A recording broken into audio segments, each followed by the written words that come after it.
Guys, it's another sunny day. I need to go this place because this place is more better and nicer. Guys, it's a lovely day, and being a lovely day, everybody's happy. We are all happy. Everybody's happy. Yeah, you can see how it's just like Africa. One thing I want to say is about EFCC. I think it's time Nigeria need to deal with EFCC the way they deal with NSAS. Yeah, because if Nigeria does not deal with these people, I don't think they will ever stop what they are doing. It's time for them to stop what they are doing, and I feel it is time for EFCC to stop siding the government, because the government opened it, I think, for their own purpose. But the reason why it was open because I think Obasanjo opened it. And when Obasanjo established that EFCC, he established it because of the corruption of the government and the within the government, and also within the president, the looting of money and the mismanagement. And that was how it was going. During Obasanjo time, there was nothing like coming on the citizen for any corruption of anything. There was nothing like that. It was only for the government. And it made that looting reduce at that very time. Yeah, it reduced at that very time. But what happened at that time was that after he has gone, EFCC was still there. And now, every government, every president that comes to EFCC want to use them for their own favor. Why? So it is time for EFCC to be shut down. Yeah, let it be shut down, because there is no need. It's not even helping the country. Since EFCC have been there, I think corruption is even more. It is even more. There's more corruption. Yes, since EFCC is there, there's more corruption, more and more corruption. I'm not lying. The country has no security, nothing. So what are they doing? Let them say what they are doing. Let them tell us what they are doing. Let EFCC come out and tell us this is what they are doing. You understand me? Yeah. Let them come out and tell us this is what they are doing for the country. That since they have been there, that corruption has reduced in the country, that things has been working fine in the country. No, it has not been. Never. It is even worse, killing everywhere, looting, and because they are only interested where they will go obtain money. And now it is time for 2007 election. What do you think will happen? Tinubu is using them now to nail on the other people that are fighting for the country, just because he wants his generation to come on that, to generation and generation to be in that seat. No, Sheyi should go and rule Nigeria. No, Sheyi, after Sheyi, all your family now should go and sit in Abuja and begin to rule. What kind of country is this? You are using EFCC. EFCC are not doing nothing. Let's check. What have EFCC done? It's too light. What have EFCC done for the country? What have they done for the country? Yeah, what have they done? Since they were there, corruption is too much. There has never, the government is even looting more. So what have they done? They are only coming on the citizen. Why are they coming on the citizen? Just citizen. They have power to come on the citizen. They go on the citizen to loot the citizen money, to take everything from the citizen. And yet, they are not doing anything. Why the government, they are there doing the worst, looting, eating the money, borrowing money, exhausting the money, doing it anyhow they like? Is that what they are supposed to be doing? Is that what they are supposed to be doing? Let's say the fact. Yeah, let's say the fact. The fact is, this is so much, man. Yeah, it's so much. The sun is too much. It's so much that all this kind of thing is happening in this kind of country, and and they want to say people should not say anything. People are going to come out and say something. The money, the country finance is mismanaged. and an organization that is created for such a thing to nail on the government are not doing it. Rather, they are working for the government, nailing on people. So, right, it's better the organization be shut down. Yeah, let it be shut down. Yeah, let EFCC be shut down. Let them just be shut down because they are not helping the country. Because EFCC are supposed to put fear in the heart of the government, are supposed to make the government, those Nigerian government, those president people, to manage Nigerian money. That is the reason why they were brought. But rather, they are not scared of the government, and because they feel, what did they feel? Who placed you there? Let's look at the code of conduct. It is very, very bad.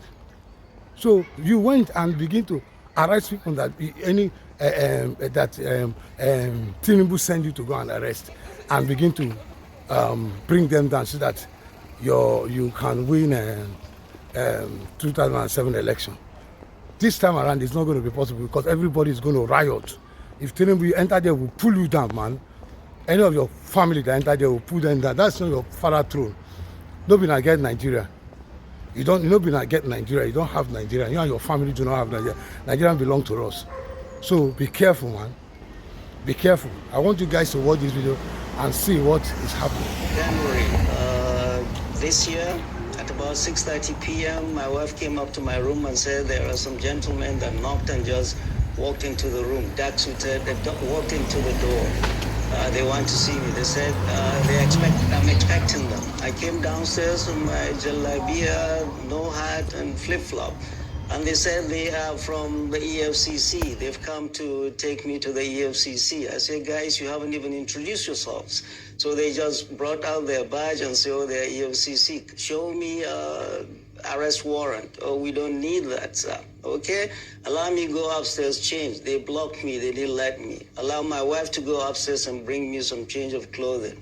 They refused. We went outside. As we went outside, their bus was waiting outside. The driver was sitting. The engine was running. And there were 5 armed mobile policemen, some deployed behind the house, thinking I would run. I'm not a runner. So we went in, and I was sandwiched between an armed Mopol and a young operative, and they were high-fiving themselves as if they had captured notorious Kachala Bello Turji. We went to the EFCC, went to the office of their boss, and he handed me a bunch of papers. What are these? These are your charges. Well, I don't need the charges if I don't have my lawyer here.